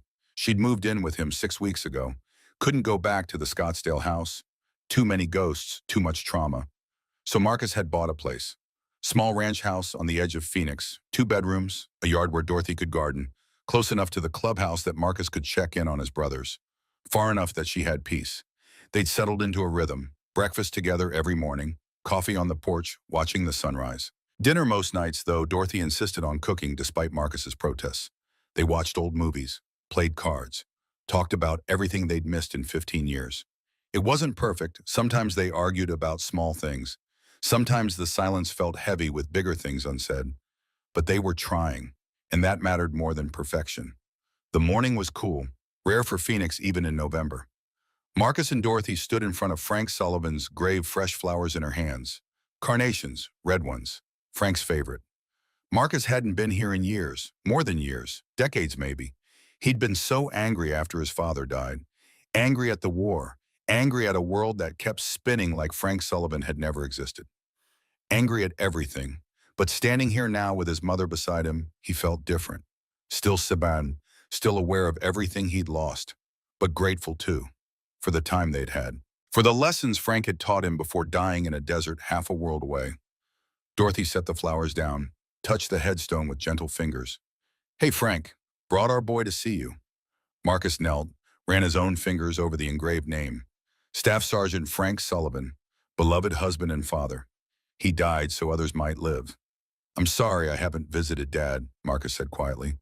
"I let anger keep me away, let pride. But I'm here now, and I'm trying to be the man you wanted me to be." Dorothy's hand on his shoulder, warm, real. He knows Marcus. Wherever he is, he knows.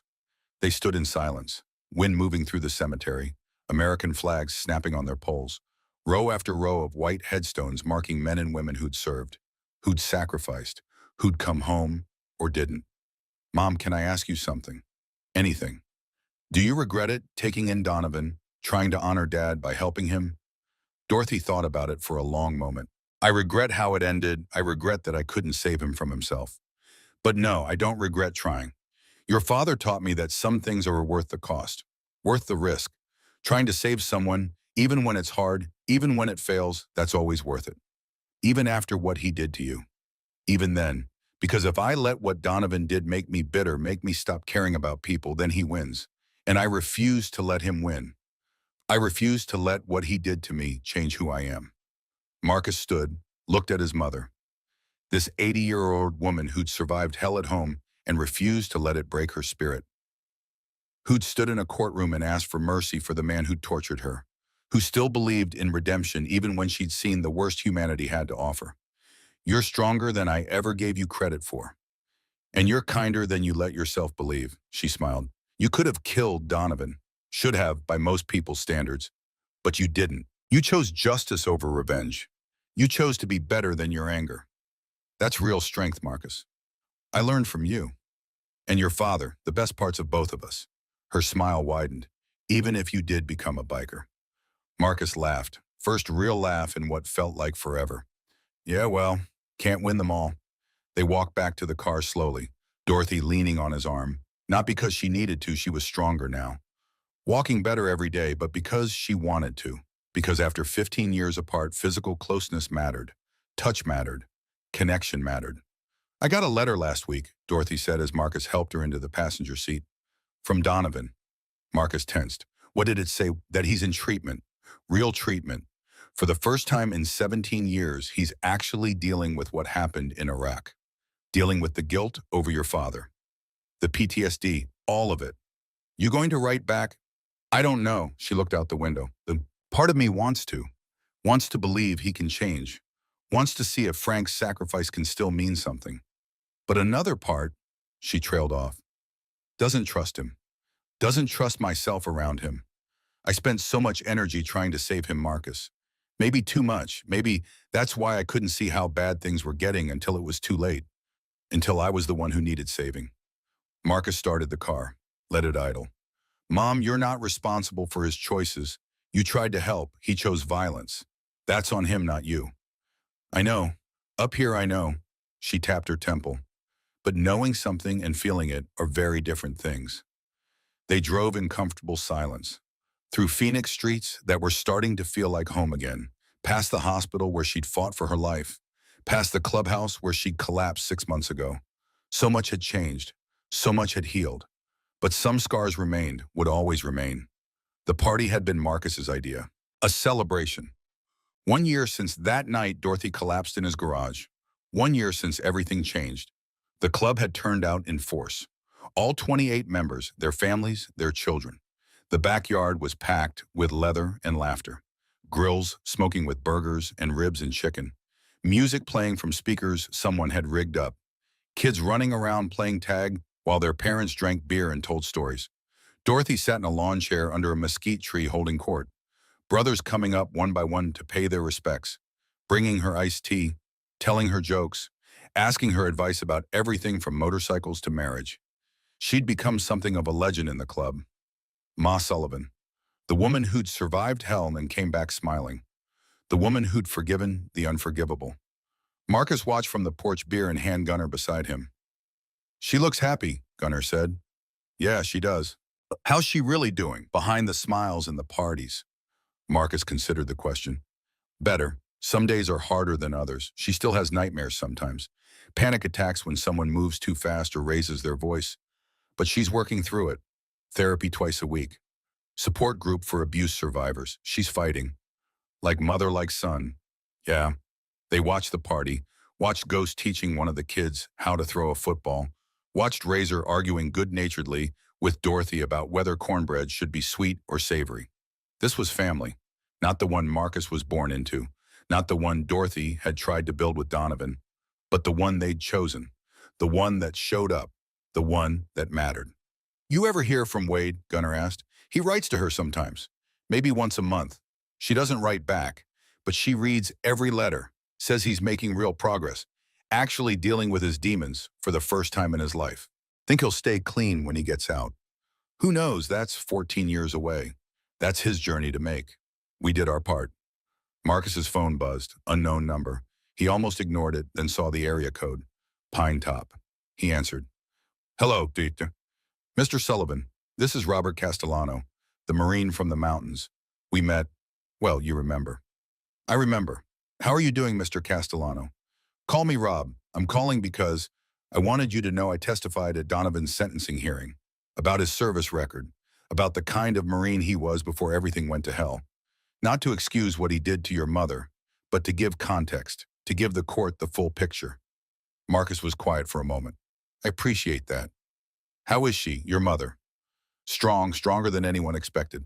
She's at a party right now, surrounded by family, laughing like she doesn't have a care in the world. Good, that's good. A pause. Tell her a fellow Marine said semper fidelis, always faithful, even to those who fail us. I will.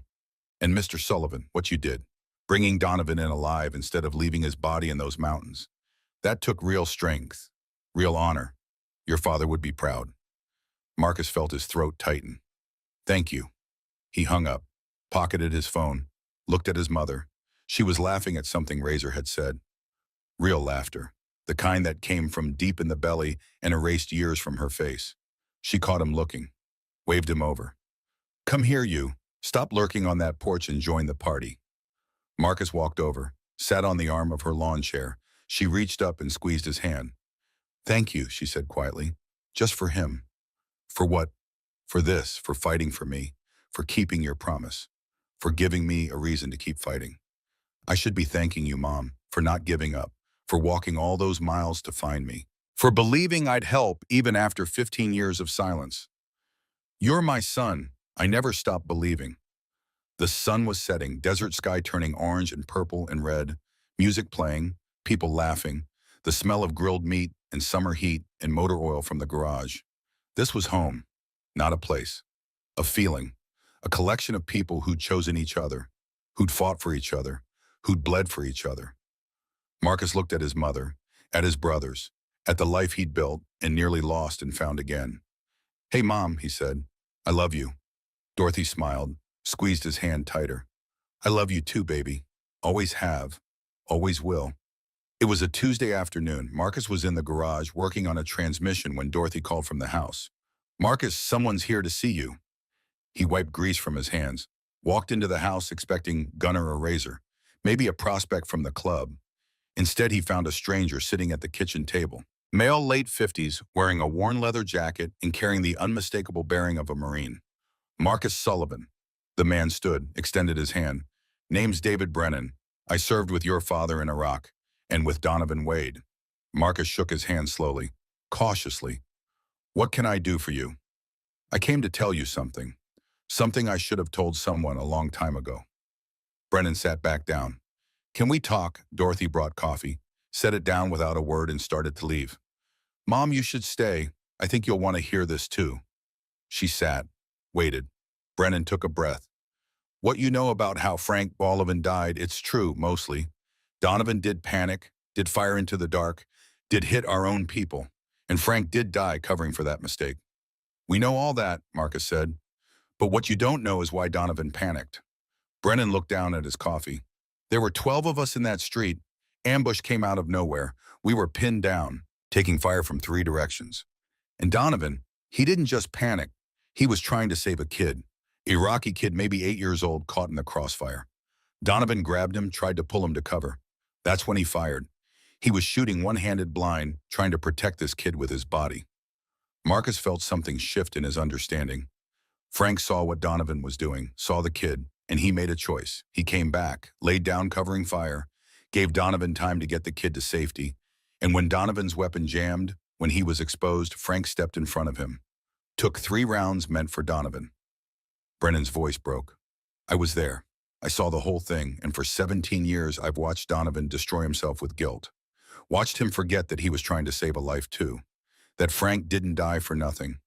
He died so Donovan could save that kid, and the kid lived. He's probably a grown man now, somewhere in Iraq alive, because of Donovan Wade and Frank Sullivan. Dorothy's hand was over her mouth, tears streaming down her face. Why are you telling us this now? Marcus asked. Because I heard about the trial, about what happened, about how Donovan fell apart, and I realized he never told anyone about the kid. Never told anyone what he was actually doing when he fired those shots. He just carried the guilt, let it destroy him, and I let him, we all let him. Brennan stood. Your father was a hero, Marcus, but so was Donovan. At least he tried to be. That's got to count for something. After Brennan left, Marcus and Dorothy sat in silence for a long time. Does it change anything? Dorothy finally asked. Knowing that, I don't know, he still hurt you, still made choices that destroyed you both. But he tried to be good once, tried to do the right thing, before the guilt and the PTSD and the alcohol twisted him into something else. Marcus thought about the man on that tower, the man who'd surrendered without a fight, the man who'd been sending letters from prison about treatment and healing. Maybe everyone deserves to know the full story, he said, even the villains. Marcus had thrown away 23 letters from Donovan Wade over 2 years, but the 24th was different. He recognized Dorothy's handwriting on the envelope. She'd forwarded it with a note. I think you should read this one, Mom. Inside was Donovan's letter. Marcus, I don't expect you to read this. I don't expect you to care. But I'm writing anyway because I need you to know something. David Brennan visited me last month. He told me he went to see you. Told me he finally told the truth about that day in Iraq. About the kid. About what I was trying to do. For 17 years, I convinced myself I was a coward. A killer. Someone who got good men killed. And I used that guilt as an excuse. An excuse to drink. An excuse to be angry. An excuse to hurt the people who loved me. But Brennan made me see something in therapy, made me understand that I dishonored Frank's sacrifice. Not because I survived, but because I wasted the life he died to save. Frank gave me a second chance, and I threw it away. I threw away Dorothy's love. I threw away the opportunity to be the man he believed I could be. I can't change the past. I can't undo what I did to Dorothy, but I can try to honor Frank's memory now. I can try to become the man who was worth saving. I'm not asking for forgiveness. I don't deserve it. But I wanted you to know that your father's sacrifice wasn't wasted. Not anymore. I'm finally becoming someone worth saving. Tell Dorothy, tell her Frank would be proud of her for surviving me, for still believing people can change. And tell her I'm trying every day. I'm trying to be better. Donovan. Marcus read it twice, then put it in the box where Dorothy kept all of Frank's things. Letters from the war, photos, his medals, evidence of a life lived in service, of sacrifice, of believing in second chances even when they cost everything. That evening, Marcus found Dorothy in the garden. She was planting tomatoes for the spring, her hands dirty, her face peaceful. I read the letter, he said, and I don't know if I can forgive him. I don't know if I should. That's okay. Forgiveness isn't required. Understanding is enough. Marcus knelt beside her, helped her press soil around a seedling. You think Dad would be proud of how we handled this? I think your father would be proud that you chose justice over revenge, that you kept your promises, that you came back to me even after 15 years. She smiled. And I think he'd be proud that you're still trying to understand, that you haven't let anger make you bitter. I learned from the best. You learned from both of us, the best parts. They worked in silence for a while, planting, watering, building something that would grow. Dorothy Sullivan died peacefully in her sleep at 85 years old. Marcus found her on a Sunday morning. She was in her favorite chair by the window, book open in her lap, reading, glasses perched on her nose, coffee cup on the side table still half full. She looked peaceful, like she just dozed off, like she might wake up any moment with some observation about the book or the weather or what they should have for dinner. But she didn't wake up. The doctor said it was her heart, said it had been weakening for months, but she'd never complained, never said a word, just kept going, kept living, kept choosing glory over pain every single day. That was Dorothy Sullivan. Tough until the very end. The funeral was massive. The church overflowed. Club members in their cuts, former patients she'd cared for decades ago, people from her support group, neighbors, friends. Even Detective Reeves came standing in the back, in her gray suit, paying respects to a woman who'd impressed her with sheer force of will. They buried her next to Frank, together again after 38 years apart.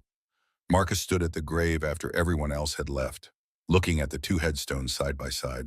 Frank Sullivan, beloved husband and father. He died so others might live. Dorothy Sullivan, beloved wife and mother. She lived so others might heal. I kept my promise, Mom, Marcus said to the fresh earth.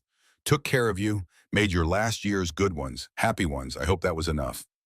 The desert wind was his only answer.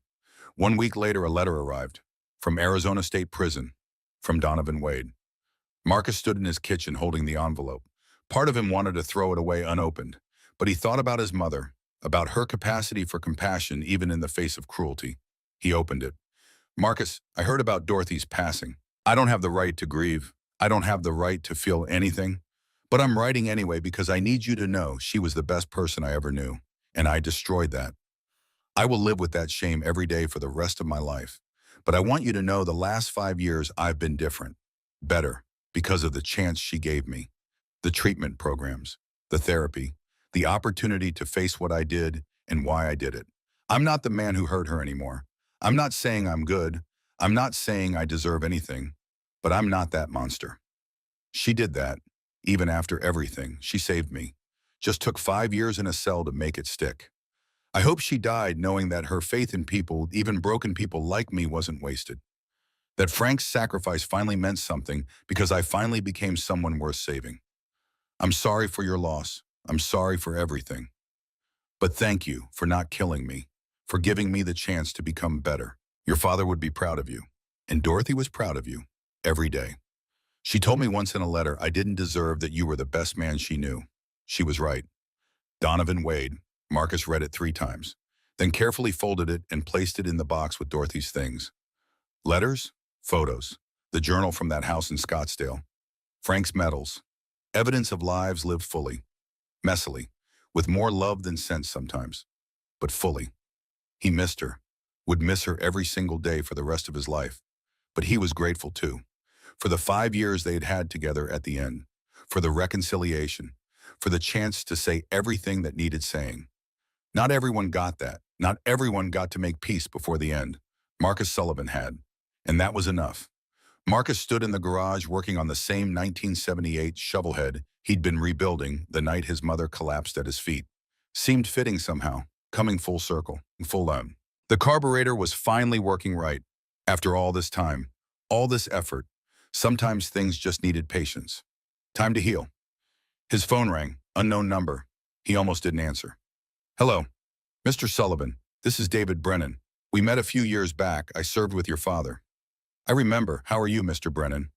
I'm calling because I wanted you to know I started a foundation for veterans with PTSD, free treatment, free counseling, no red tape, no waiting lists.